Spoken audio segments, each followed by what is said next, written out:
Becca Kufrin and Garrett Irigoyen make their first public appearance as an engaged couple on the season finale of The Bachelorette. Garrett Irigoyen is sorry.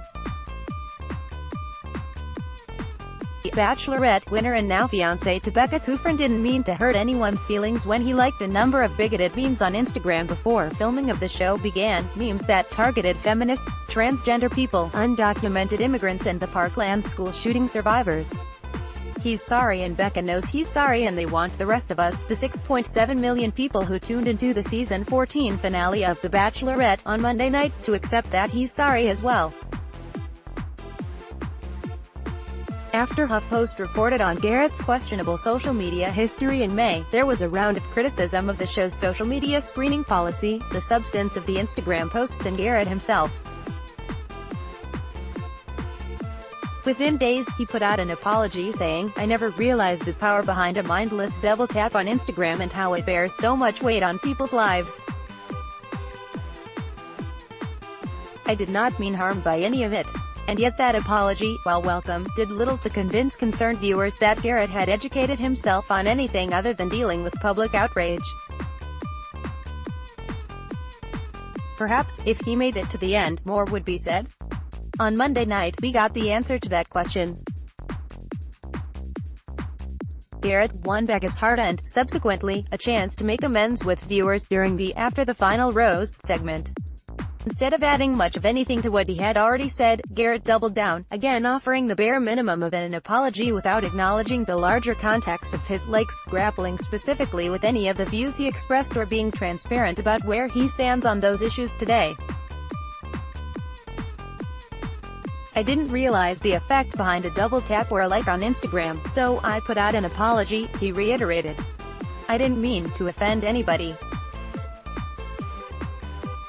I apologize for that still. And I'm just trying to grow as a person, be a better person on a daily basis.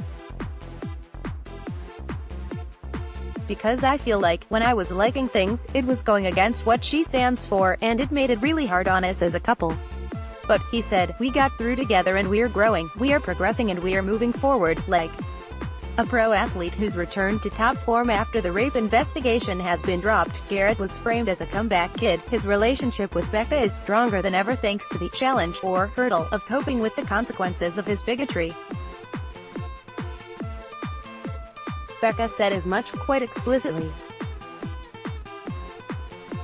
"It definitely brought us stronger," she told host Chris Harrison, referring to the Instagram scandal. "It's a challenge that we had to overcome and it's been a hurdle, but we've pushed through and we've talked about it. We've seen this show throw its winning couple into the wood chipper of public opinion before, Juan Pablo Galavis and Nikki Farrell, anyone, so the gentle unity of the After the Final Rose messaging was unmistakable." Whether it was Harrison, Becca, Becca's sister Emily or Garrett himself, everyone was ready to move on from this debacle, forgive the miscreant winner his transgressions and relax into the life-affirming joy of their bliss.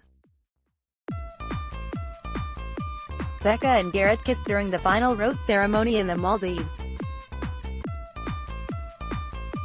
In its attempt to shift closer to the fantasy of a world where politics does not intrude on love, or where, if it does, it is merely an impediment for two individuals to get over, The Bachelorette backed viewers into a corner.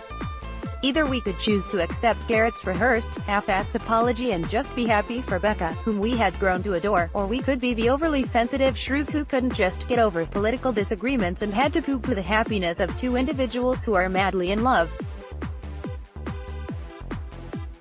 Neither option felt good, nor did it feel like a fair choice.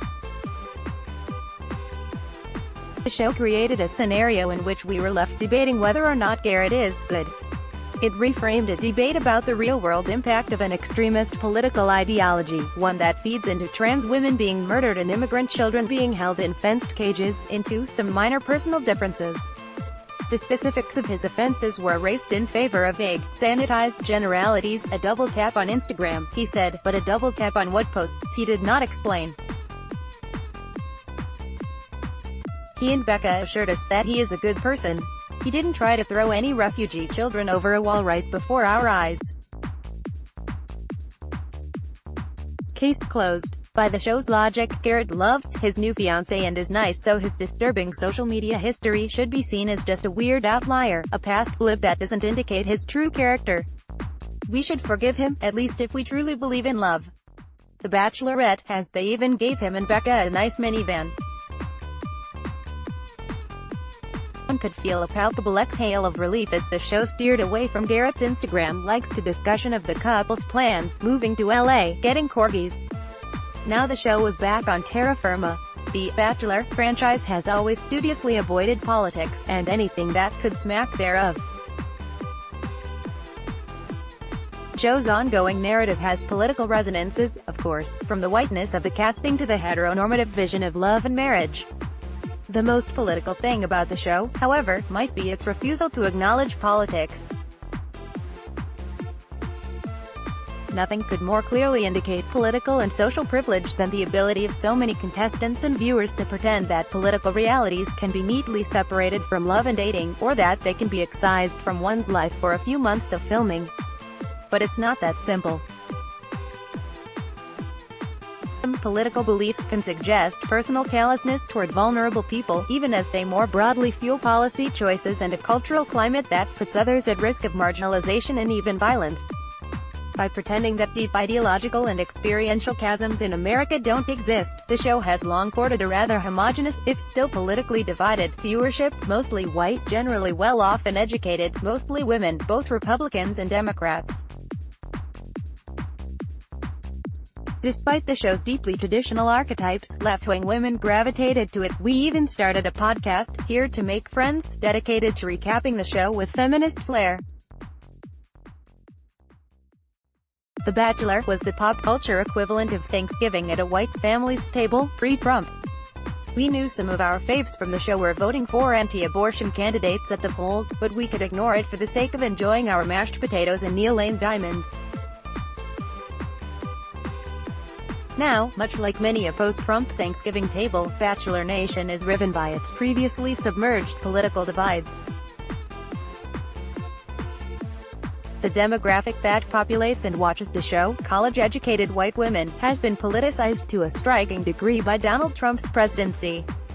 While exit polls showed that 52% of white women voters picked Trump in the 2016 election, research shows that it is now college-educated white women over 30 who are leading many of the local organizing efforts against Trump in so-called Trump country. A recent Washington Post generic ballot poll showed college-educated white women breaking hard for Democratic candidates by a 47-point margin. Thanksgiving tables have become battlegrounds because of this awakening, and so have dating sites and marriages. Many liberal women have begun to ask whether their relationships with Trump-voting men can and should survive, or whether they should even consider dating men who support wildly different ideological agendas. Trump staffers have reported being unable to find a date in D.C. In America, politics aren't just relevant to finding love these days, they're practically central to it. The Bachelor franchise's key demographic, of which the two authors of this post are solidly a part, has awoken politically after long enjoying the privilege of not having to be awake. That means the way these women, we women, consume pop culture and configure our romantic fantasies will inevitably change too. The Bachelorette, which sits squarely at the intersection of those two things, has not evolved as quickly as its viewers have. To avoid alienating any segment of its audience, The Bachelorette demurred when faced with a substantive issue. It gave its viewers the bare minimum and then passed the buck. We're left to decide what to do with a show that once felt escapist, perhaps even when it shouldn't have, in a political moment that no one can or should be able to escape without a reckoning. For more on the Bachelorette finale, listen to Here to Make Friends, subscribe to Here to Make Friends, Apple Podcasts, Acast, Radio Public, Google Play, Stitcher, RSS. Do people love The Bachelor, The Bachelorette, and Bachelor in Paradise, or do they love to hate these shows? It's unclear. But at Here to Make Friends, we both love and love to hate them, and we love to snarkily dissect each episode in vivid detail. Podcast edited by Nick Offenberg. Download.